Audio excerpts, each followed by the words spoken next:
भारतीय भूगोल की क्लास नंबर 8। कोई दिक्कत?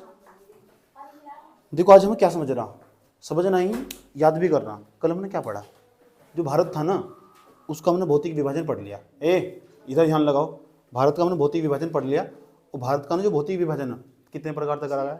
6 प्रकार। सबसे ऊपर उत्तर का मैदान, कल पढ़ा हमने क्लास में, कल बार रिपीट करा। उसके बाद नीचे जो उत्तर का मैदान होगा, ठीक। उत्तर का पर्वतीय मैदान था सबसे ऊपर। नीचे क्या था? भारत के बीच जो बीच दिखाई दिया था वो क्या था? उत्तर का मैदान था। थोड़ा नीचे आओ, प्रायद्वीप पे भारत का पठार। इधर क्या था हमारा? तटीय मैदान। उधर क्या था? इधर से साइड में जो इधर वाला भाग बचा हुआ था पश्चिम, इधर पश्चिमी मरुस्थल था। तो कितने भाग हुए? 5 हुए, 6 हुए। एक तटीय मैदान हुआ, तटीय भाग हुआ, तटीय भाग क्या दो, एक हुआ द्वीप समूह। इस तरह काउंटिंग करने के बाद ये 6 बैठ रहे थे, ठीक। और हमने थोड़ा थोड़ा इनके बारे में विस्तार से जाना था। और जानने के बाद ये क्लास नंबर आज हमारा 8। क्लास नंबर कौन था? 8। लेकिन आज देखना ना, हमने ये समझने की पूरी कोशिश करेंगे, इसमें पूरा दम लगा देंगे कि यार ये पर्वतों की, भारत में ना पर्वतों की उत्पत्ति हुई कैसे? जो पर्वत है भारत के अंदर, आज आप देखते हो भारत के अंदर जो हिमालय पर्वत पाया जाता है, ये भारत के अंदर ये पर्वत फैला हुआ। यहाँ देखो तुम्हारे भारत का नक्शा देखा यहाँ से लेकर यहाँ अरुणाचल प्रदेश तक, यहाँ तक ये फैला हुआ ना पूरा का पूरा। ये जो पर्वत पाया जाता है इसकी उत्पत्ति हुई कैसे? हिमालय पर्वत की उत्पत्ति समझ में आ बात है? ये हिमालय पर्वत है, पर्वतों की उत्पत्ति होती कैसे? इससे पहले मैं तुम्हें ना जो वर्ल्ड जियोग्राफी है, विश्व भूगोल है, उससे कुछ सिद्धांत बताना चाहता हूँ, ठीक। और 2-3 सिद्धांत दिए गए, हमें सिद्धांत बड़े काम के, यानी थ्योरी दी गई कुछ भूगर्भ शास्त्रियों के द्वारा। समझ में आ बात है? और मैंने तो वो पहले ही पढ़ाए हैं, लेकिन यहाँ संक्षेप में नहीं चर्चा करने वाला, इतनी चर्चा करने वाला जितना हमारा काम चल जाने वाला। समझ में आ बात है? ताकि तुम अपना उत्तर आराम से लिख सको। ध्यान से सुन लो अच्छे तरीके से, क्या बताया गया, किसके द्वारा क्या बताया गया। पहली बार ये बताया गया, पहले समझो था क्या। पहले पूरी दुनिया में कुछ नहीं आता, पृथ्वी को ना सूर्य पर आया था भूकंप, कुछ घटना घटी होगी, आज तक किसी को नहीं पता कौन सी घटना घटी थी। कि जो सूर्य था ना, सूर्य का एक हिस्सा टूटा और उससे अलग हुआ।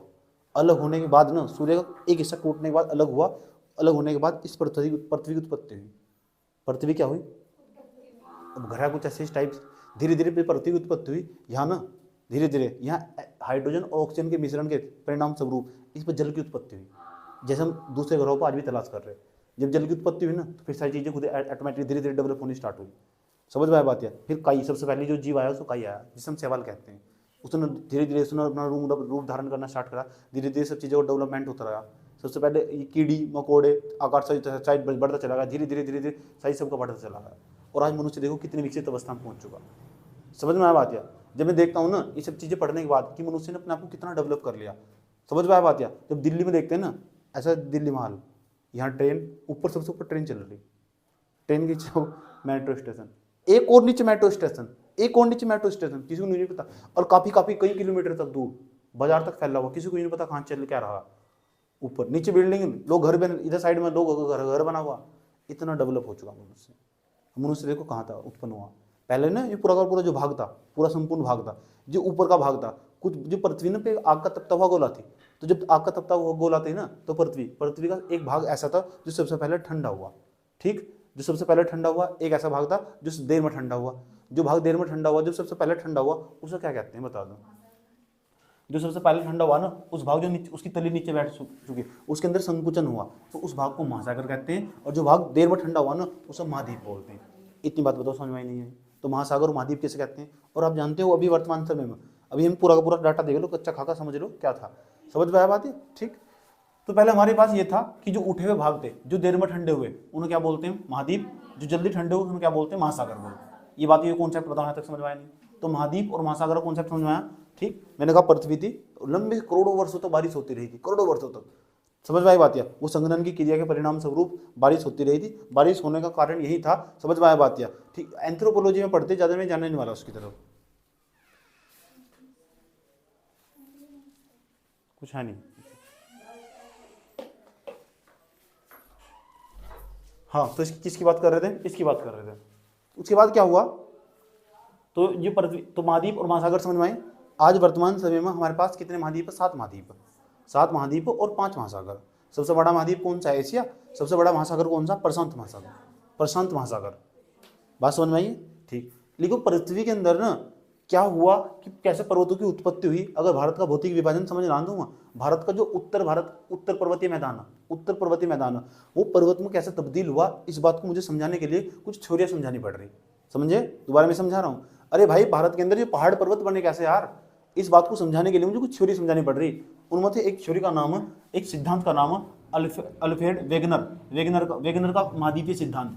अल्फ्रेड वेगनर था पूरा नाम। 1912 में इनकी पुस्तक प्रकाशित हुई थी। जो प्रकाशित हुई थी, उन्होंने यह थ्योरी बताई थी। उन्होंने ये कहा था कि जो पृथ्वी पर उपस्थित महाद्वीप है ना, जो महाद्वीप इनका विस्थापन हो रहा, महाद्वीप है, पृथ्वी पर उपस्थित जो महाद्वीप है ना, इनका विभाजन, इनका विस्थापन हो रहा है, तेजी के साथ विस्थापित हो रहे हैं। एक महाद्वीप दूसरे महाद्वीप से टकरा रहा, जब एक महाद्वीप दूसरे महाद्वीप से टकरा रहा, इसके कारण पर्वतों की उत्पत्ति हो रही। ऐसा था, पूरी तरह नहीं बता पाए, पर्वतों की उत्पत्ति के बारे में सही जानकारी नहीं दे पाया। समझ में आया बात? या जो अल्फ्रेड वेगनर थे, बात समझ में आया। लेकिन ये बात पक्की है कि महाद्वीपों का विस्थापन हो रहा। यहाँ से इतनी बात पता मुझे चलो लग चुकी, बात समझ में आई। वेगनर महोदय के द्वारा ना 1912 ईस्वी में अपनी पुस्तक के अंदर ये बता दिया गया कि महाद्वीप है ना, पूरी दुनिया में इन महाद्वीपों का विस्थापन हो रहा है। जिस प्लेट पे तुम बैठे हुए ना, ये इंडियन प्लेट है, ये इसका भी विस्थापन हो रहा है, तेजी के साथ विस्थापन हो रहा है इसका। समझ में बात है। ये महाद्वीप कभी भी स्थिर नहीं रहते, ये ना लगातार गति करते रहते हैं। समझ में आया बात? महाद्वीप कभी भी स्थिर नहीं होते, वे लगातार गति करते रहते हैं। ऐसा मैं नहीं कह रहा हूं, ऐसा अल्फ्रेड वेगनर ने बताया था सन 1912 ईस्वी में। सन इतना महत्वपूर्ण है, लेकिन कोड कर दो ना लिखते वक्त, बड़ा गहरा प्रभाव पड़ा। जो टीचर हो के मस्तिष्क पर कॉपी चेक करते हुए, समझ में आया बात? याद कर लेना, समझ में याद कर करना करता। मुझे अच्छा नहीं लगता इस तरह, बीच बीच में ऐसा लगे मेरे सामने भेड़िया टाइप के इंसान बैठे हो। समझ में आया बात? तो मुझे अच्छा लगता, याद कर गाओ करता। तो वेगनर के द्वारा क्या बताया था, बता दोगे? तो वेगनर के द्वारा यही बताएगा, कुछ अलग बताया था। कोई बात नहीं, 1912 ही सही है, सही हुई है 12, वो मेरे को वहाँ गलती हो चुकी होगी। समझ में आ बात है, कोई दिक्कत? सन 1912 महाद्वीपीय प्रवाह सिद्धांत, इसे महाद्वीपीय प्रवाह सिद्धांत कहते हैं। महाद्वीपों का ना प्रवाह हो रहा, महाद्वीप एक जगह नहीं है, अभी भी विस्थापित हो रहे। अरे भाई, जो तुम इंडियन भारत देखते हो ना, ये आज भी विस्थापित हो रहा है, ऐसे तेजी के साथ इससे बल लगा रहा। हर चीज एक दूसरे, जो तैर रहे भी साथ के साथ, महाद्वीप भी तैर रहे हैं, तैरती हुई अवस्था में पृथ्वी के ऊपर। रियलिटी वाला था, मैं नहीं कह रहा, मैं हूँ कौन, उसने बताया। उसने मैंने पूछा जी और क्या तुम बताया उन्होंने, इनकी बुक पुस्तक पढ़ोगे, उसमें बताया गया ये पूरा का पूरा जो पृथ्वी का टुकड़ा था ना, मिट्टी का भूभाग था, सभी की जगह जुड़ा हुआ था। जो वर्तमान समय तुम दक्षिण अमेरिका देखते हो, वर्ल्ड का मैप देख लेना, वर्ल्ड का मैप उठा लो, उसके अंदर ना ये सब चीजें जोड़ जोड़ो देखोगे, सभी जगह फिटती हैं। इनका विभाजन हुआ, इनके अंदर विखंडन हुआ, टूटती चली गई है। जो पूरा एक संयुक्त भाग था ना, उस भाग को हम पेंजिया कहते थे। क्या कहते थे? जानते हो तुम? वर्ल्ड जियोग्राफी के अंदर दोस्तों पढ़ाया, इस भाग को हम पेंजिया कहते थे। सारा सब कुछ एक जगह जुड़ा हुआ था, भारत सारा सब, एशिया, यूरोप, दक्षिण अमेरिका सब एक साथ जुड़ा हुआ था। उसके बाद जो पेंजिया था ना, इसके बाहर ना चारों तरफ पानी ही पानी था, पानी ही पानी था। आया समझ में? जो बाहर वाला भाग था ना, इसे बोलते थे पेंथालासा।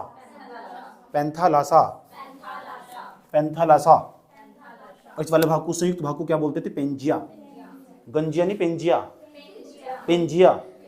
कोई दिक्कत यहाँ तक? ठीक, तो पेंजिया।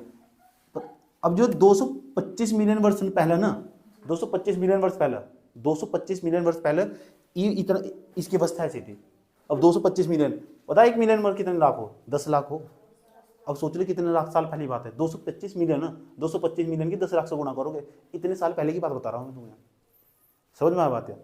1 मिलियन के अंदर 10 लाख हो, 225 मिलियन की अगर तुम 10 से गुणा करोगे, 10 लाख से गुणा करोगे, इतने हजार लाख करोड़ साल पहले समझ पृथ्वी का आकार ऐसा था। पता क्या हुआ?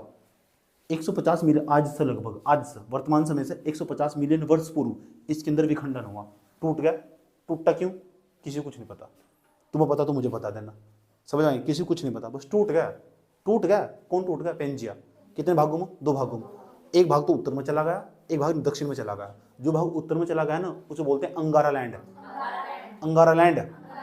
और जो भाग दक्षिण में चला गया ना, उसे बोलते हैं गोंडवाना लैंड। मैं चाहता हूँ आप दोनों नाम याद कर लो। जो भाग उत्तर में चला गया, इसमें विखंडन हुआ, पेंजिया के अंदर विखंडन। मैं क्यों हूँ, कौन हूँ बताने वाला? अल्फ्रेड वेगनर महोदय साहब की थ्योरी बता रहा हूँ तुम्हें। ठीक, ये बताएगा उसने। इसका जैसे विखंडन हुआ, एक भाग उत्तर में चला गया, एक भाग नीचे चला गया, और बीच में एक सागर का निर्माण हुआ। उस सागर का नाम याद कर लेना, उसको कहते हैं तेथिस सागर।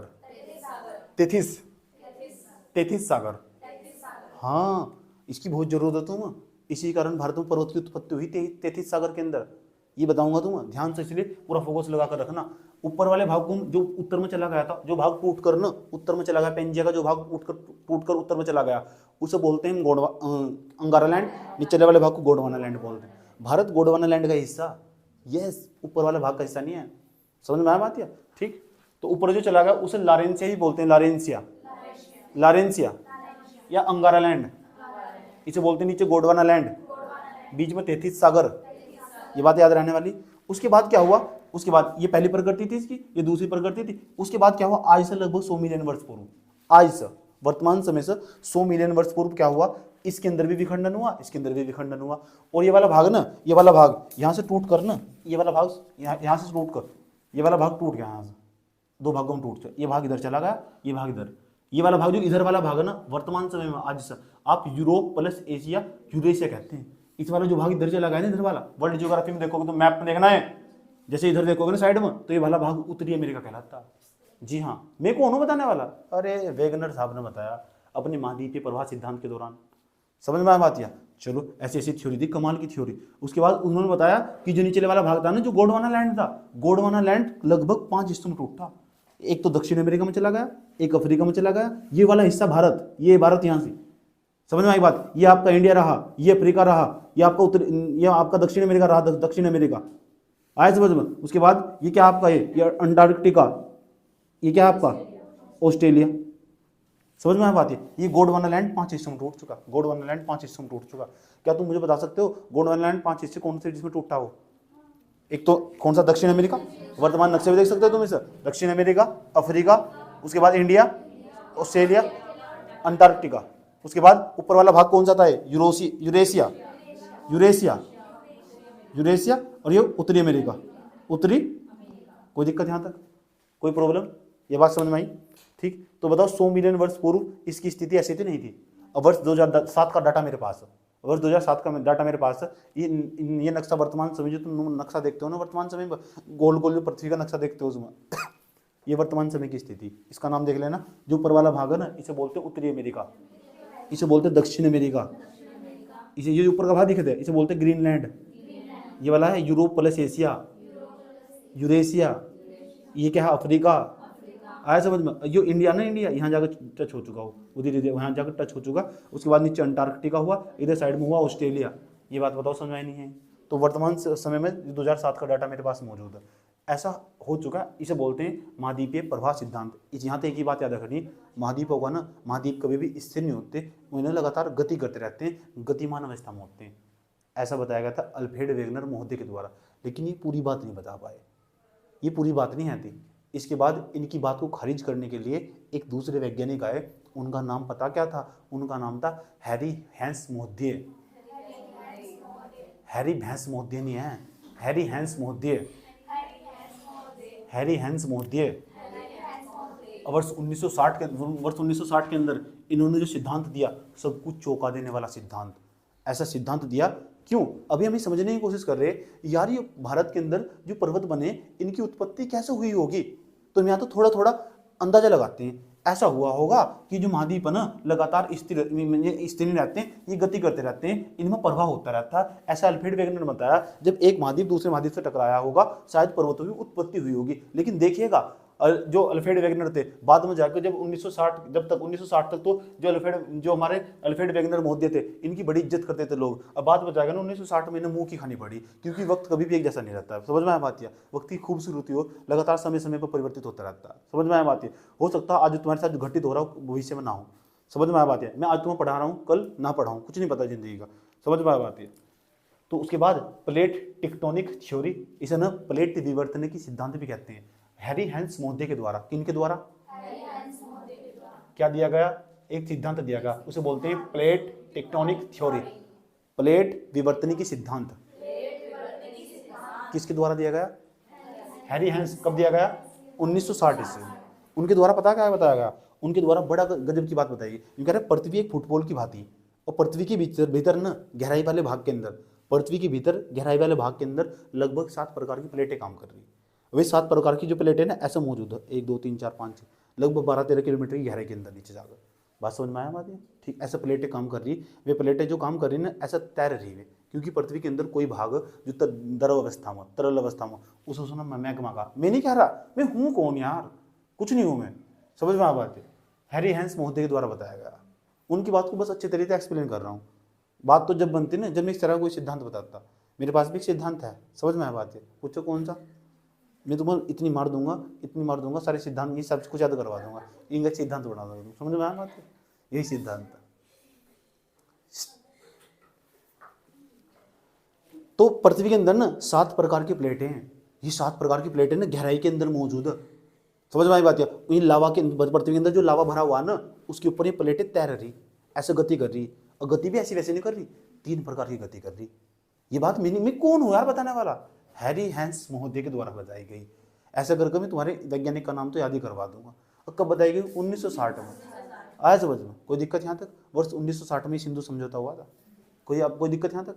चलो, तो हैरी हैंस महोदय के द्वारा ये बताया गया पृथ्वी के अंदर 7 प्रकार की प्लेटें हैं। ऐसे समझ लो सर, ये पृथ्वी के अंदर का भाग है। पृथ्वी के अंदर यहाँ चैम्बर में मैग्मा भरा हुआ, मैग्मा ना धीरे धीरे जैसा गर्म होगा तो गर्म होने के बाद उसमें तो विकिरण निकलती रहती है और वो अपना स्थान देखता रहता है और इस पर बल लगाता रहता है, जिसे हॉट पुलुम कोल्ड पुलुम बोलते हैं। वही कॉन्सेप्ट है hot Pulum cold Pulum. Magma का संचरण ऐसा होता है सभी दिशाओं में। जब सभी दिशाओं में होगा ना, समझ में आया बात? या तो जो ऊपर की जो प्लेट, ऊपर की जो भूमि होगी ना, वह गतिमान अवस्था में हो जाएगी, तो ऐसे चली जाएगी। जब ऐसे चली जाएगी, ऐसे भी जा सकती है, ऐसे भी गति कर सकती है। ऐसा मैं नहीं कह रहा, ऐसा हैरी हैंस महोदय ने बताया कि जो प्लेट है ना, जो मैग्मा, ये पृथ्वी के अंदर वाला भाग, तो भले ही बाहर दिखा दे रहा, इसके बाहर भी पृथ्वी भी। समझ में आया बात? है ठीक? कोई दिक्कत यहाँ तक? तो पृथ्वी बताया कि पृथ्वी के अंदर गहराई में जाने पर ना, जैसे पृथ्वी जहाँ तुम बैठे हुए, यहाँ गहराई में जाने पर ना लगभग 12-13 किलोमीटर गहराई पर नीचे चले जाओ। समझ में आया बात? है इन्हें प्लेटें तैर रही, और ये प्लेट है ना 7 प्रकार की प्लेटें बताई उन्होंने। समझ में आया? 7 प्रकार की प्लेटें बताई, मैं तो लिख के भी ले गया हूँ ये प्लेटों के नाम। समझ में आया बात? है बस मेरे पास कमी यहाँ, आप ना ऑक्सफोर्ड का जो मैप होगा उसके अंदर निकाल लेना, उसके अंदर चैप्टर देख लेना। अभी ले गए, दिखाओ मैप है किसी के पास? ऑक्सफोर्ड वाला नहीं लेकर आए, चलो रहने दो। अगर लेकर आओ अपने पास, तुम्हारे घर में जो मैप होगा उसमें आज जरूर देखना घर जाकर। समझ में आई बात? और ये 7 की 7 प्लेट वाला चित्र जरूर बनाना, ठीक? 7 की 7 प्लेट कहाँ मौजूद है उस मैप के अंदर सब चीज दिखाया हुआ, तुम देखना जरूरी है। प्लेट विवर्तनिक सिद्धांत के अंदर कौन कौन सी 7 प्लेट दिखाई गई है। उसमें बता क्या बताया उसने कि जो इंदर प्लेट है ना, प्लेटें यही तो तू समझ मांगा कि क्या हो रहा, कि कैसे गति कर रही। तुम्हें ऐसे ऐसे तथ्य है ना भूगोल के अंदर, तुम जान के हैरानी हो जाने वाली। समझ में आया बात? उन्होंने बताया कि पृथ्वी के अंदर गहराई में ये प्लेटें 7 प्लेटें हैं, और ये ना 3 प्रकार की गति करती है, 7 की 7 प्लेटें। मैंने पूछा कौन सी गति करती है? मैंने नहीं पूछा, लोगों ने पूछा। उन्होंने बताओ, उन्होंने कहा नंबर फर्स्ट, ये प्लेटें आपस में ऐसे टकरा सकती है, और जब 2 प्लेटें आपस में, जब ये पास में ऐसे टकरा गई तो कहीं से दूर भी तो जा रही होगी। फिर ये भाई जो 2 वस्तु पास आ गई तो कहीं तो दूर भी तो जा रही होगी, तो फिर ये दूर भी जा सकती होगी। प्लेटें 2 काम करती होगी, या तो दूर जाती होगी या पास आती होगी, या ऐसा ऐसा करती होगी। समझ में आया बात? अखियों से गोली मारे, आया समझ में? कोई दिक्कत? तो जो प्लेट है ना, प्लेट है, हेलो मैडम, प्लेट है, ये प्लेट ऐसे गति करती है, ऐसा गति करती है, ऐसे गति करती है। आसान भाषा में समझाऊं, ऐसा है, ऐसे करोगे प्लेट ऐसे गति कर, नंबर फर्स्ट ऐसा, और ये भागी कर उठ जाता है। देखो पर्वत बन चुका, समझिए पर्वत बन चुका। एक तरीका ये होगा, ये प्लेट ये भाग ऊपर उठ चुका, कुछ ऐसे पर्वत भी हो। समझ में आया बात? ये भी पर्वत का आकार दिखाई देगा। एक भाग ऐसा हो सके, ये प्लेट ऐसे चली जाए। बात को दिक्कत यहाँ तक? दूसरा तरीका क्या हो सकता? दूसरा तरीका ये हो सकता, ये प्लेट जैसे दूर जागे ना, तो ये वाला भाग नीचे धसक चुका होगा, वाला नीचे घाटियों का निर्माण हो चुका होगा, भ्रंश का निर्माण हो चुका होगा। भारत के अंदर सतपुड़ा पर्वत का निर्माण इस तरह ही हुआ, जहाँ नर्मदा नदी बहती है, सतपुड़ा पर्वत। समझ में आया बात? ऐसे चली गई 2 प्लेटें। तो 2 प्लेटें, ये 2 प्लेटें ना, प्लेटें पृथ्वी के अंदर जो 7 प्रकार की प्लेटें, ये कितने प्रकार की गति कर सकती है? 3 प्रकार की। नंबर फर्स्ट, अगर प्लेटें दूर जागी, प्लेटें पहले पास आ गई, इसे बोलते हैं अभिसारी गति। प्लेटों की इस प्रकार की गति कहलाती है अभिसारी गति। अभिसारी गति, अगर 2 प्लेटें कैसे आती है? पास आती है। अगर 2 प्लेटें कहाँ जाती है? दूर, तो उसे बोलते हैं अपसारी गति। अपसारी गति, अगर दोनों प्लेटें ना, दोनों प्लेटें ऐसे अगल बगल सरकती है, कैसे? अगल बगल सरकती है। समझ में आया बात? है इन गति को बोलते हैं संरक्षी गति। इतनी बात बताओ, समझ में आई नहीं आई? अभिसारी गति समझ में आई, अपसारी गति समझ में आई, संरक्षी गति समझ में आई। तो पृथ्वी के अंदर प्लेटें मौजूद है। कितनी प्लेटें? 7 प्लेटें। एक थाली है नहीं, प्लेटें है, ऐसा कुछ नहीं है। पृथ्वी के अंदर 7 प्रकार की प्लेटें मौजूद है। ये 7 प्रकार की प्लेटें ना 3 प्रकार की गति करती है। ऐसा करती है, अखियों से गोली मार, ऐसा नहीं करती। समझ में आ बात है? कोई दिक्कत? दूसरे नंबर पर ये दूर जाती है, दूर जाने को बोलते हैं अपसारी गति। अपसारी का मतलब हो डाइवर्जिंग मूवमेंट, और जो है ना जो पास आने को बोलते हैं पास आने को कन्वर्जिंग मूवमेंट। आया समझ में? Converging movement. बात समझ में आया? एनिमेशन तैयार हो रहा पूरा पूरा दिखाई दे रहा। देखो बताओ, जब ये गति करती होगी तो गति करती होगी, अगर ये कन्वर्जिंग मूवमेंट करती होगी तो ऐसे उठ जाने वाली एक तरीका, ऐसे धस जाने वाली प्लेट, ये प्लेट ऐसे धस जाएगी। आया समझ में? तो जो भारी प्लेट है ना वो हल्की प्लेट के नीचे निक्षेपित हो जाएगी। समझ में आया बात? भारी प्लेट हल्की प्लेट के नीचे निक्षेपित हो जाएगी। समझ में आया बात? जो हल्की प्लेट है ना ऊपर चली जाएगी। ये सुन नो आया समझ में? इस बात को तुम आसानी से ऐसे भी समझ सकते हो। एक तरफ तो तुम कोई ठोस चीज लो, एक तरफ कोई थर्माकोल टाइप का या गुद्दा टाइप का ले, समझ में आई बात? उसका ना ऐसे टकराओ तो क्या होगा, जो हल्की चीज होगी ना वो ऐसे ऊपर उठ जाएगी, और जो भारी चीज होगी उसके नीचे धस चली जाएगी। ये बात मैं सही कह रहा हूँ गलत कह रहा हूँ? तो यहाँ भी साइंस के रूल काम करते हैं। बात समझ में आया? ठीक, आसान भाषा में समझ में आया, हल्के हल्के समझ में आया, बोलना हल्के हल्के बोले। कौन सा सिद्धांत है? Plate tectonic theory. लेकिन देखिएगा पृथ्वी पर अगर पर्वतों की उत्पत्ति तुम्हें समझ रही कि पर्वतों की उत्पत्ति कैसे हुई होगी, तो पर्वतों की उत्पत्ति के संदर्भ में ये भी सही सिद्धांत नहीं है। समझ में आई बात है?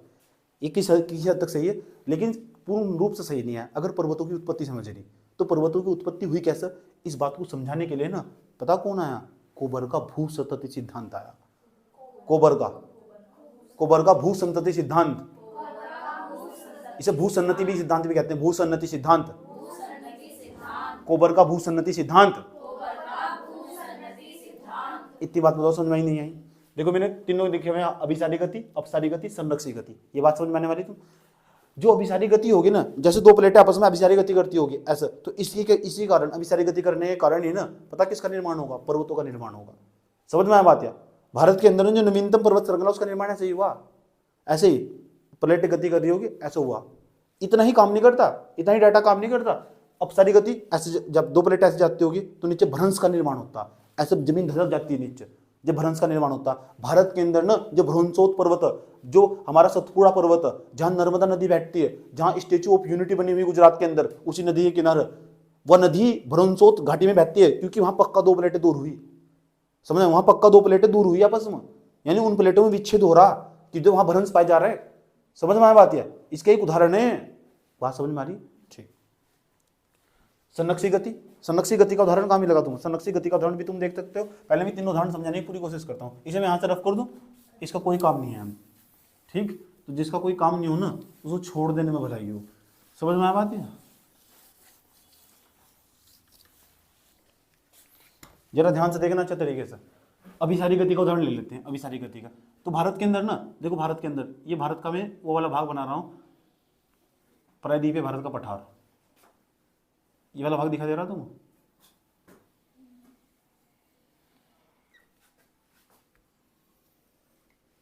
ये वाला भाग दिखा दे रहा तुमको? ठीक, ये इंडियन प्लेट है। कौन सी प्लेट है? आया समझ में? ऊपर यूरेशियन प्लेट है, Eurasian plate, Europe plus Asia plate.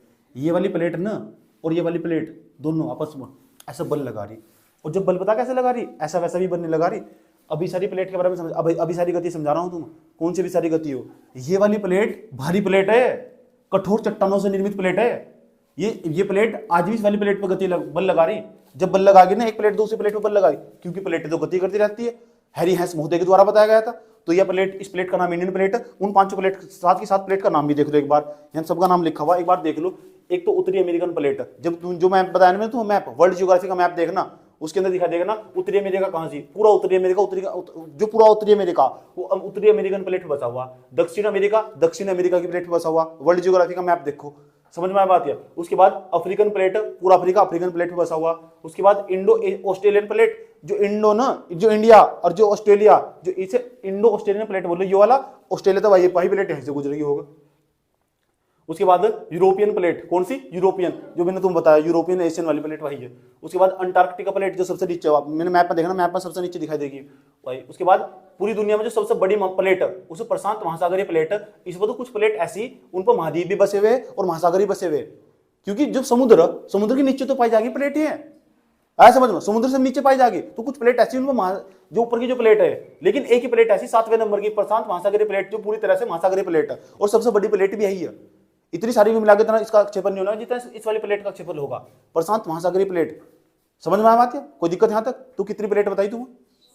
7। Number 1 जो फुप्पा के बांटने में चली गई, ऐसे समझ। और उत्तरी अमेरिका प्लेट, दक्षिण अमेरिका प्लेट, वर्ल्ड ज्योग्राफी का मैप देखेगा, उत्तरी अमेरिका प्लेट, दक्षिण अमेरिका प्लेट, आया समझो। नीचे अफ्रीकन प्लेट हुआ, इंडो ऑस्ट्रेलियन प्लेट हुआ, उसके बाद यूरोपियन प्लेट हुआ, उसके बाद कौन सी अंटार्कटिका प्लेट हुआ, उसके बाद कौन सी प्रशांत महासागरीय प्लेट, जो पूरी तरह से सागरीय प्लेट, जो केवल सागर उसको कोई भी ऐसा मिट्टी का भूभाग नहीं आने वाला।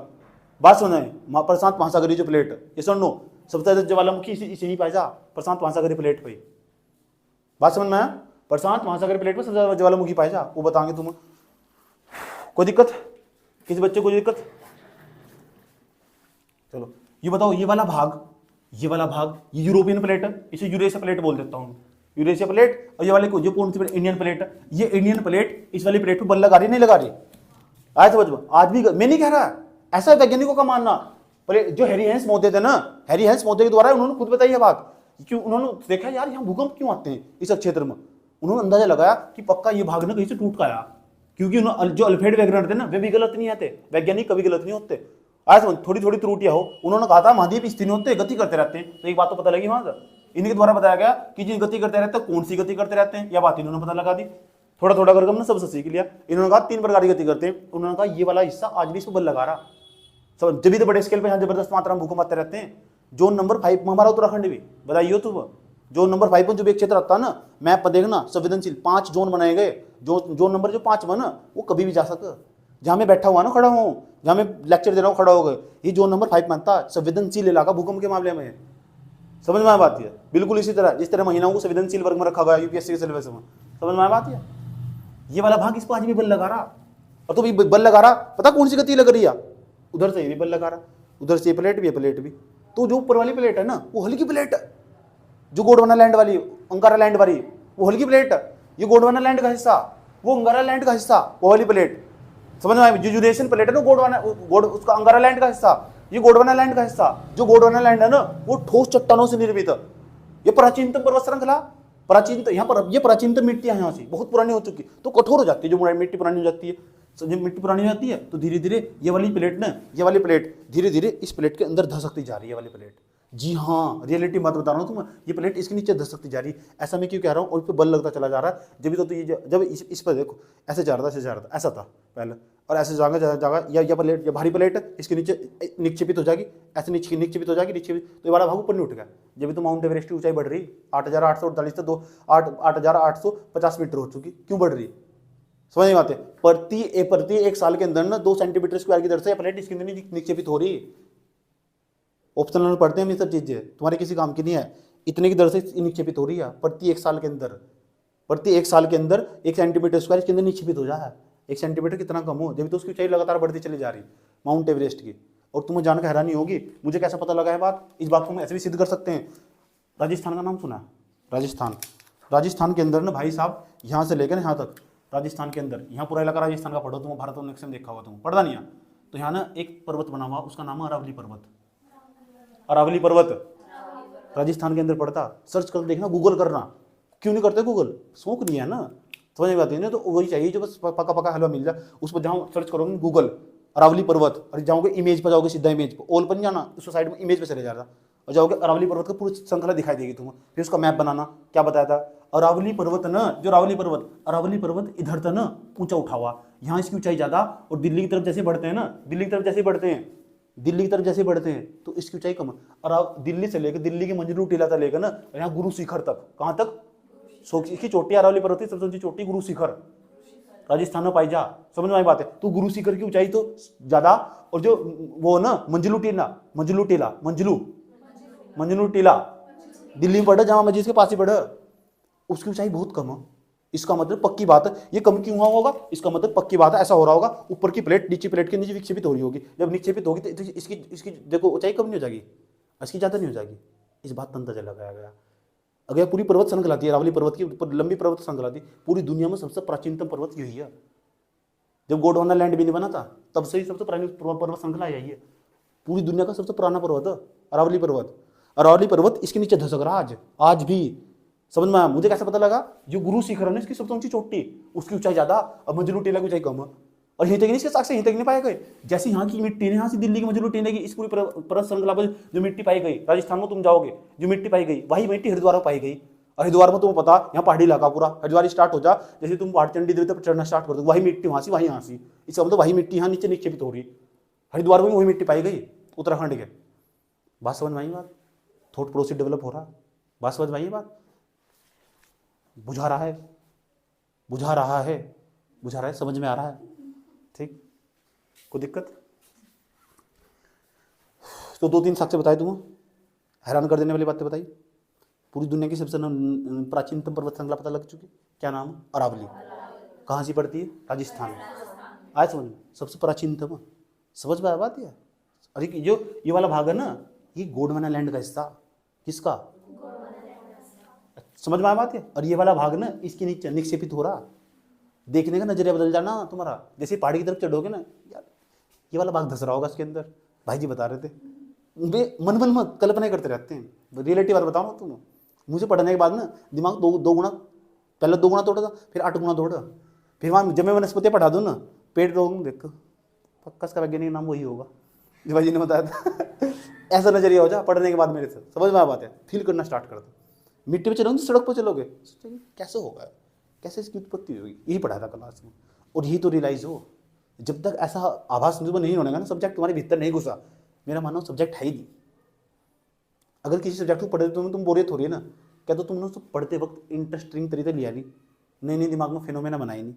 फिनोमेना बनाना इसे बोलते हैं साइनोप्सिस। साइनोप्सिस, ठीक, विजुअलाइज, चीज़ों को विजुअलाइज करना पड़ता। जब मैं यहाँ बता रहा था तुम्हें दिमाग में नई तरह की तरकीब चलती होगी। बस कितना गजब का प्रावधान। चलो इतना ही नहीं, और चलते हैं, और भी चलते हैं, रुक जाओ। इतनी बात बताओ सबने, ये तो मैंने एक उदाहरण दिया दूंगा अभी सारी गति का, एक उदाहरण है, ये तो एक उदाहरण है, मेरे पास हजारों उदाहरण है, लेकिन देख अभी क्या फायदा। एग्जाम में तो तुम्हारे काम के इतना ही बहुत है।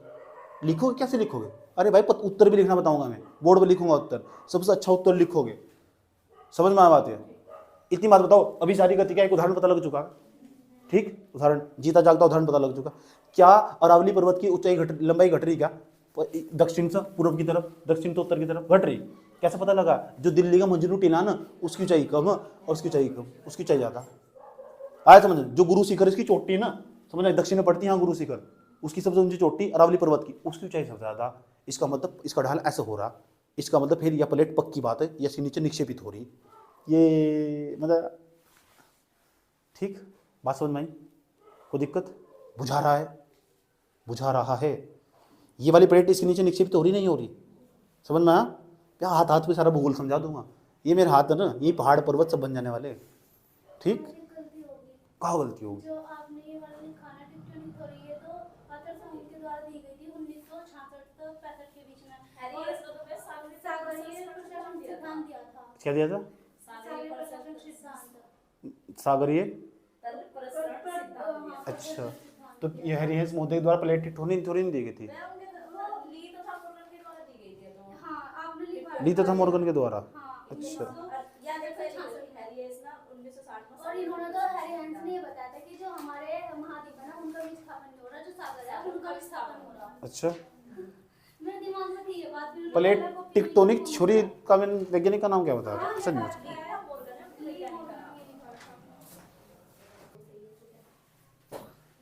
सुन लो, इसे तो 1967 कर लेना। ये हरिहंस था कौन पे? यहाँ मोर्गन लिखवाया ना, मोर्गन,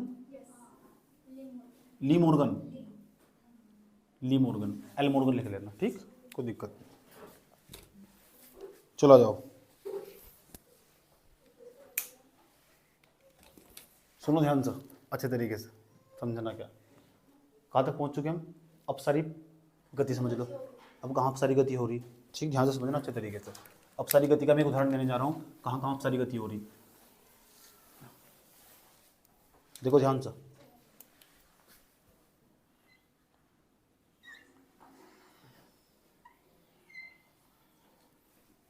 देखो यहाँ ना उत्तर में आपको पाया जाएगा, यहाँ एक पर्वत पाया जाएगा,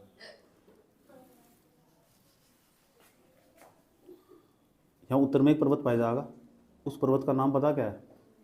उसका नाम है सतपुड़ा पर्वत।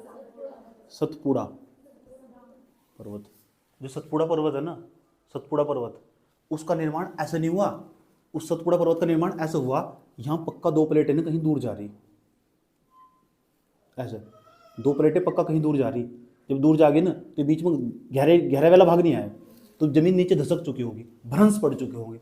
ठीक, यहाँ नीचे भ्रंश पड़ चुका, ऐसे इस वाले भाग में भ्रंश पड़ चुका। अब ये बताओ, एक व्यक्ति यहाँ से, अगर ये वाला भाग था हमारा, ये वाला भाग थोड़ा नीचे चला गया, ये वाला भाग उठ कर, तो जो व्यक्ति यहाँ सफर कर रहा होगा, ये वाला भाग तो इसे ऊपर उठा दिखाई दे रहा है, पर्वत की भांति दिखाई दे रहा है नहीं, ऐसे जो आदमी नीचे होगा, जो आदमी नीचे यहाँ खड़ा हुआ होगा, ये भाग उसे उठा हुआ दिखाई दे रहा होगा, तो ये वाला भाग ऐसा उठा हुआ दिखाई दे रहा होगा, एक व्यक्ति यहाँ नीचे, यूँ नहीं पता, लेकिन ये वाला भाग ऐसा, तो ये वाला भाग बीच में भ्रंश नहीं पड़ चुके हैं, आए समझ में। इस भाग में नदी बह नहीं सकती, बह सकती है नहीं बह सकती है, इस भाग में जो नदी आराम से बह सकती है इस भाग में। तो इसका मतलब जो नर्मदा नदी ना, जो नर्मदा नदी ऐसे बहती है, नर्मदा नदी यहाँ, कौन सी नदी, नर्मदा, गुजरात यहाँ तक चला है ना, समझ में आया बात है। तो नर्मदा नदी यहीं बहती है, बताओ कौन सी घाटी बहती है, जो बुलोक पर्वत है ना, बुलोक, ये भी एक प्रकार का बुलोक पर्वत, बुलोक जो भ्रंश के कारण निर्माण हुआ, बुलोक पर्वत सतपुड़ा पर्वत एक प्रकार का, समझ में आया बात। जो सतपुड़ा पर्वत है ना, सतपुड़ा पर्वत उसका निर्माण भी इसी कारण हुआ, क्यों, क्योंकि भ्रंश के कारण हुआ, वो जमीन नीचे धसक चुकी, समझ में आया बात। जो व्यक्ति नीचे खड़ा हुआ होगा उसे सब चीजें ऊंची उठी दिखाई देती होगी, ये बात बताओ समझ में नहीं है। तो बताओ अपसारी, इसका मतलब यहाँ कहीं ना कहीं पक्की बात है, यहाँ 100% यहाँ अपसारी गति हो रही है। मुझे ये उम्मीद है ये वाला भाग कहीं अलग ना हो जा, समझ में आया बात है, ये वाला भाग कहीं अलग ना हो जा, लेकिन ये बहुत कई सालों बाद की प्रक्रिया हो, कोई दिक्कत यहाँ तक। नेक्स्ट, संरक्षी गति। अब ये बताओ, चलो मैं हाथ हटा रहा हूँ, बना लेना तुम ये सारी बातें, ठीक। तीसरे नंबर का समझाने जा रहा हूँ, तीसरे नंबर का ये भी समझ लो। ये तुमने देखा कि जो उत्तरी अमेरिका हमारा,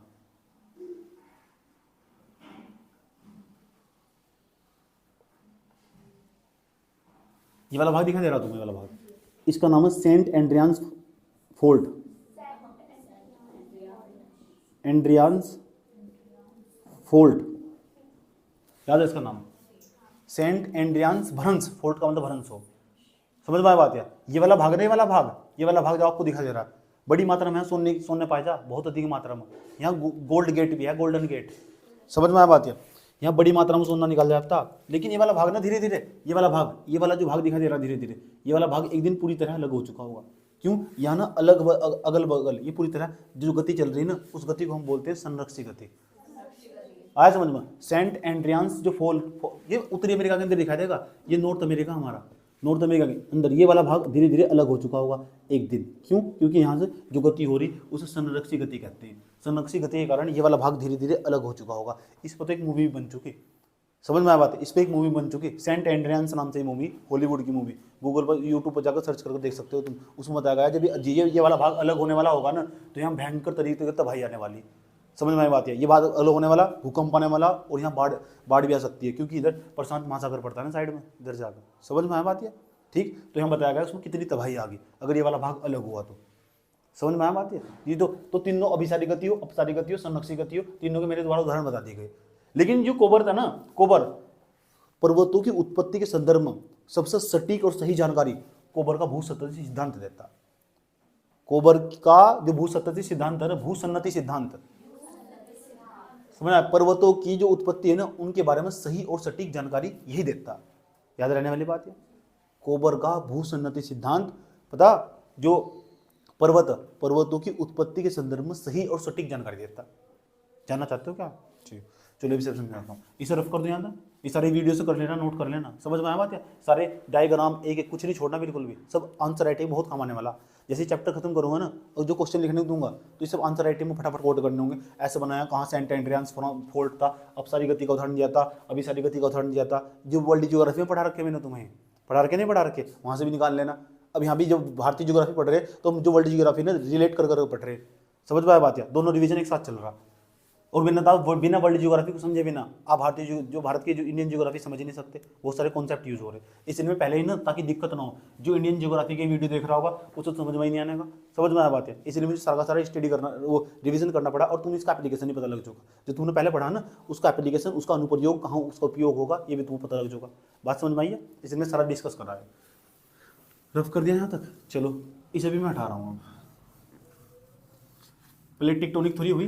अब एक समझाने जा रहा हूँ तुम कोपर का, जो कोबर है ना, उनका भूसतही सिद्धांत, थोड़ा ध्यान से समझना अच्छे तरीके से।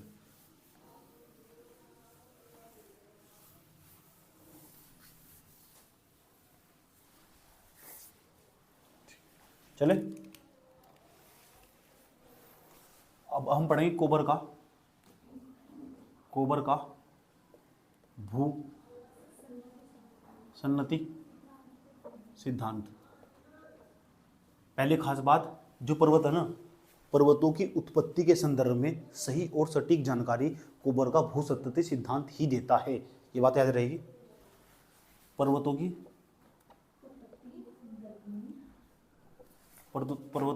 की उत्पत्ति के संदर्भ में सटीक जानकारी कौन सा सिद्धांत देता? कोबर का भू सतह सिद्धांत। जानना चाहते हो? देखो क्या हुआ, किस बात पर असर हुआ। मान लो ऊपर वाला भाग देखते हो तुम, उसे यूरेशियन प्लेट बोलते हैं। जो यूरेशियन प्लेट है वो अंगारा लैंड का हिस्सा, ये जानते हो तुम। सारा भाग जो ऊपर का भाग है ना, जापान हो, चीन हो, एशिया हो, सब बेटा अंगारा लैंड हो तुम। समझ में? अंगारा लैंड का दूसरा नाम ही बताया था, लॉरेंसिया तो बताया था। समझ में आ बात है? तो लॉरेंसिया बोल दो, अंगारा लैंड बोल दो, ये वाला भाग। ये सब तिब्बत का पठार नहीं बोलते। किसका पठार? तिब्बत का पठार। पठार को क्या बोलते हैं? पेनिनसुला। ठीक, पढ़ ले करो थोड़ा। तिब्बत का प्रायद्वीप बोलते हैं। पठार को क्या बोलते हैं? अच्छा, प्रायद्वीप को बोलते हैं, पेनिनसुला कल बताया था। तो तिब्बत का जो पठार है ना, सुन लो, जो तिब्बत का पठार है, तिब्बत का ये पठार हमारा उत्तर में तिब्बत का पठार नहीं है। तो कोबर का भू सन्नति सिद्धांत देखो क्या कहता है, ध्यान से सुनना अच्छे तरीके से। ठीक, क्या बताया था कोबर के द्वारा? ये मैंने प्रायद्वीप भारत का पठार है, सिर्फ वो बना रहा हूँ।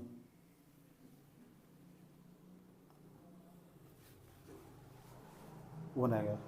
ठीक, ऊपरी तिब्बत का पठार। ऐसा मैं नहीं कह रहा, कोबर का भू सन्नति सिद्धांत।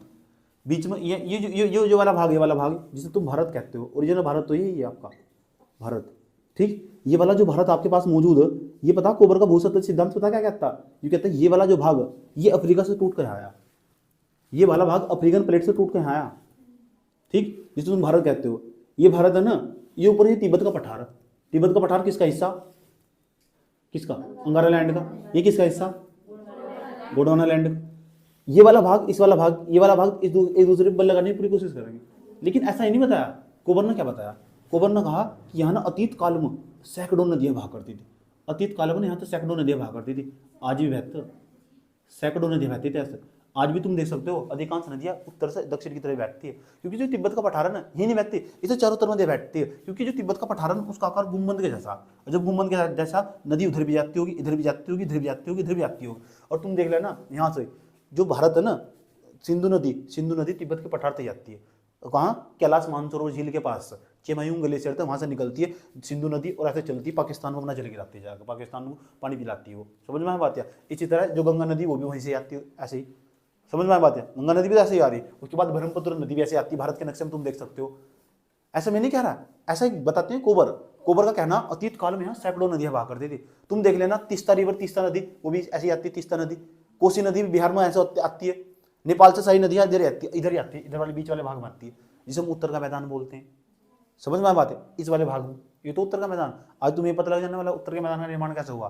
मैं सही चीज मुझे समझाना, जो उत्तर का पर्वतीय मैदान है उसका निर्माण कैसे हुआ, मैं उसके पीछे हाथ धो को पढ़ा हुआ। समझ में आ बात है? मेन चीज हुआ मेरे लिए, अगर वो पता लग चुका ना फिर सब पता लग जाने वाला। मैं समझाना चाहता हूँ तुम्हें, अरे भाई ये उत्तर वाला भाग, ये उत्तर का जो पर्वतीय मैदान है, पर्वत बना कैसे? शांति ना पड़ रही मेरा, समझ में आ बात है? जब तक नहीं होता समझाने का ना, तब तो मुझे पता नहीं लगने का कि पर्वत का निर्माण हुआ कैसे। और तुम्हें ना व्यवहारिक तरीके से समझाना, ताकि तुम्हारे दिमाग में वैसे ही पढ़ा रहा है, 10 100 150 200 शब्द तुम्हारे वैसे ही चलते फिरते लिख दो तुम, और तुम्हारे दिमाग में उधर नहीं पड़े हो 24 घंटे। इस तरह मुझे डिजाइन करना है। समझ में आया बात? इसलिए ज़्यादा टाइम दे रहा हूँ ऐसे। इतनी बात बताओ समझ में आई? कोबर के द्वारा पता क्या कहा गया? कोबर के द्वारा कहा गया जो तिब्बत का पठार है ना, ये गुम्बद के आकार का था। यहाँ तो बहुत सारी नदियाँ अतीत काल में बहा करती थी, कुछ नदियाँ तो विलुप्त हो चुकी, कुछ नदियाँ आज भी बहती है।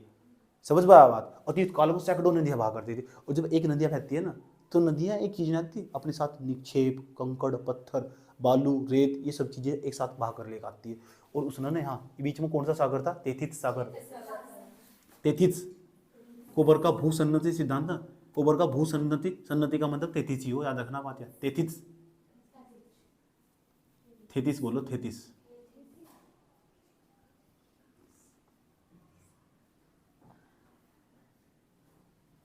ये 33 सागर था बीच में। कौन सा सागर? 33 सागर। ऐसा तो ये कोबर ने बताया कि अतीत काल में जो नदियां बहा करती थी ना इनके द्वारा, और यहाँ था ना जो ये हमारा इंडियन पेनिनसुला इधर से भी, इसका भी ढाल इधर था, इधर से भी कुछ छोटी छोटी नदियां बहा करती थी, छोटी छोटी नदियां। ये भी कंकड़ पत्थर निकाल लाते होंगे अपने साथ, और इनकी भी कुछ सैकड़ों नदियां होगी, इनके साथ सहायक नदियां जिसे बोलते हैं। समझ में आया बात? ये नदियां यहाँ अपना जल गिराया करती थी, और इस भाग में, इस वाले भाग में बड़ी मात्रा में इन्होंने निक्षेप लाकर जमा कर दिया, बड़ी मात्रा में यहाँ निक्षेपण हुआ नदी। यानी भारत का जो आज का उत्तर मैदान का, उत्तर का मैदान देखते हो ना, उत्तर के मैदान का निर्माण इसी कारण हुआ। यहाँ बड़ी मात्रा में ना उत्तर से जो अंगारा लैंड से बहने वाली नदियों ने बड़ी मात्रा में यहाँ मलबा जमा कर दिया। ऐसा नहीं कई करोड़ों वर्ष की प्रक्रिया। यहाँ जो इंडियन पेनिनसुला ना, जो प्रायद्वीप है, भारत का पठार, यहाँ इसके उत्तर में जो नदियां बहा करती थी उनके द्वारा जो निक्षेप लाया गया यहाँ 33 सागर में जमा कर दिया गया, और ये नदियां सैकड़ों वर्षों तक इस तरह बहती रही, लगातार बारिश होती रही, निक्षेप लाती रही, इस क्षेत्र में जमा करती रही, और ये भाग में धीरे धीरे धीरे धीरे धीरे ऊपर उठता चला गया। एक समय ऐसा हुआ जलवायु में परिवर्तन हुआ, ऐसा बताया गया। जलवायु में परिवर्तन हुआ होगा, ऐसा सही कुछ नहीं है, समझ आई बात? जलवायु परिवर्तन हुआ होगा, नदियों की मात्रा कम हुई होगी, पानी सूख गया होगा, और ये वाला भाग ना मलबा धीरे धीरे, और ये वाला भाग इस पर हमेशा बल लगा रहा था। प्लेट टिकटोर थोड़ी याद है, आया समझ में? ये वाला भाग इस पर बल लगा रहा था, वो वाला भाग इस पर बल लगा रहा था। तो ये कौन सी गति हो? ये वाला भाग इस पर बल लगा रहा है, वो वाला भाग इस पर बल लगा रहा है। कौन सी गति है? अभी सारी गति, अब सारी गति, यानी ये दोनों प्लेट आपस में अपसारी गति कर रही। तो बीच वाला भाग था ना जो मलबा था, वो तो मलबा तो उसका तो वो तो भी ताजा ताजा निकाल काट कर लेगा ही नदियाँ।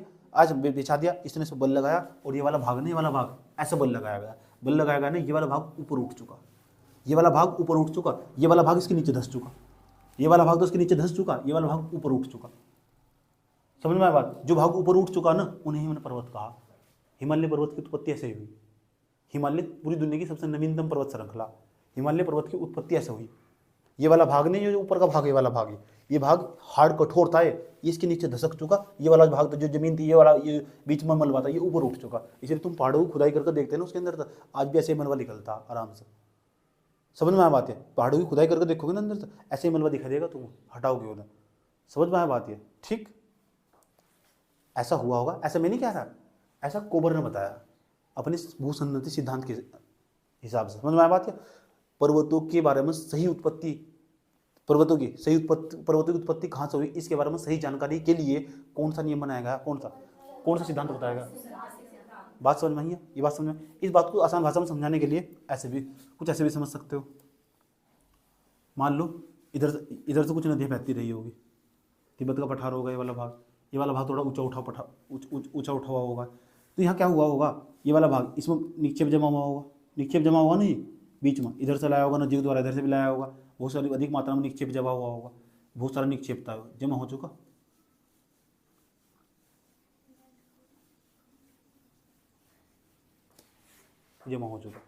बात समझ में आई? क्या जमा हो चुका? निक्षेप। अब ये क्या हुआ, ये वाला भाग ने इस पर बल लगाया, इस वाले भाग ने इस पर बल लगाया, इस वाले भाग ने इस पर बल लगाया, तो ये जो वाला भाग है, ये वाला भाग ये ऊपर उठ चुका होगा, ये वाला भाग ऊपर नहीं उठ चुका होगा। फिर धीरे एक बार और बल लगा होगा, फिर ये वाला भाग ऊपर उठ चुका होगा, फिर एक बार और बल लगा होगा, फिर ये वाला भाग ऊपर उठ चुका होगा। ऐसा तुमने देखा नहीं? लद्दाख पर्वत श्रेणी, जास्कर पर्वत श्रेणी, हिमालयन पर्वत श्रेणी, मध्य हिमालय पर्वत श्रेणी, आया समझ में? शिवालिक पर्वत श्रेणी। बात समझ में आया?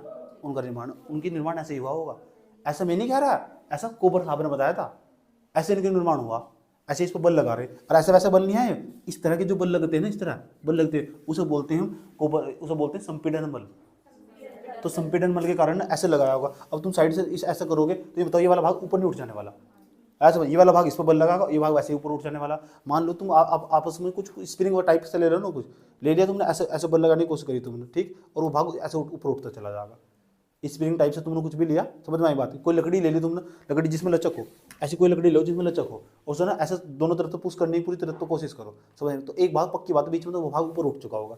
ऐसा इसके साथ हुआ, ये वाला भाग ने इस पर बल लगाया, या इस वाले भाग ने इस पर बल लगाया, जो बीच वाला मलबा था नहीं ऊपर उठ चुका, जो पहाड़ों के रूप में तुम्हें दिखाई दे रहा। जो भाग सबसे ऊपर उठाओ वो सबसे ऊंचे पर्वत है, जो सबसे फिर दोबारा फिर बल लगा, फिर तो छोटे पर्वत श्रृंखला निर्माण हुआ। देखे नहीं, जैसे जैसे तुम ऊंचाई पे बढ़ते जाते हैं तो बड़े बड़े पर्वत देखने को मिलते हैं। पहले छोटे पर्वत मिलेंगे, फिर बड़े पर्वत। जो छोटे पर्वत है ना, में अभी बच्चे आए समझ में, उनका पापा गमीनने वाला, समझ में आया बात है? अब पापा ही हो, समझ में आया बात है? पापा क्या हो? पापा। बाप क्या हो? बाप। ये बात बताओ, समझ में नहीं आई? कोई दिक्कत? कोबर का भूसन्नति सिद्धांत क्लियर रखा, पर्वतों के बारे में थोड़ी थोड़ी जानकारी हुई। ऐसा मेरा नहीं मानना, ऐसा पता किसका मानना था? अब ये वाला भाग था, नहीं वाला भाग था, ये वाला भाग, ये वाला भाग, ये वाला भाग जो दिखाई दे रहा है ना तुम्हें, वाला भाग, ये तो सबसे ऊपर पर्वत श्रृंखला पाई जाएगी, उससे छोटी नीचे पर्वत श्रृंखला पाई जाएगी, उससे नीचे छोटी पर्वत श्रृंखला पाई जाएगी। ये वाला भाग नहीं, वाला भाग मैदान के रूप में तब्दील हो चुका होगा, ये वाला भाग मैदान के रूप में तब्दील हो चुका होगा, बीच वाला। और जो उत्तर का मैदान है ना, उसका निर्माण ऐसा हुआ। हल्का बुझा रहा है, बुझा रहा है, समझ रहे हैं इसका मतलब? समझ में आ रहा है? ठीक, कोई प्रॉब्लम? मेन चीज एक ही थी, दिमाग के अंदर बात चली जा, किसी तरह चली गई, वो बुझ गई, समझ में आ गई? कोई दिक्कत? कर लोगे? ठीक, 1 लाइक तो बनता है। क्या जा रहा है? इतनी बात हो तो समझ में ही नहीं आई? कोई दिक्कत यहाँ तक? अरे कर लोगे? ठीक, कितनी क्लास हो चुकी है अब तक? कल मैं आपके सामने ना वर्ल्ड जियोग्राफी के, भारत के भूगोल के प्यारे प्यारे सुंदर सुंदर मेन से क्वेश्चन निकाल कर आपके माथे में मारूंगा। ठीक, कोई दिक्कत? तो आपका ना कल की क्लास में स्वागत है, और बताऊंगा कितने प्यार से तुम इसका उत्तर लिख सकते हो, यानी समझ के आधार पर, सामान्य समझ के आधार पर इसका उत्तर लिख सकते हो, और समझाओगे भी सर डायग्राम के जरिए। ये डायग्राम बहुत अच्छे बनाना, साफ साफ ऐसे ऐसे करके, समझ में आ बात? कैसे यहाँ संपीड़न में, संपीड़न बोलना है, संपीड़न में लिखो यहाँ, क्योंकि मैंने अधिकांश बातें ऐसी बोल ली कि तुम्हारी याद नहीं रहने वाली। ठीक, तो इससे बेहतर होगा, वीडियो तो कहीं जाने वाली नहीं है, वीडियो जिंदाबाद है नहीं, बैठ कर अपने बच्चों को भी दिखाना, अरे कहाँ जा रही था, वीडियो देख। ठीक।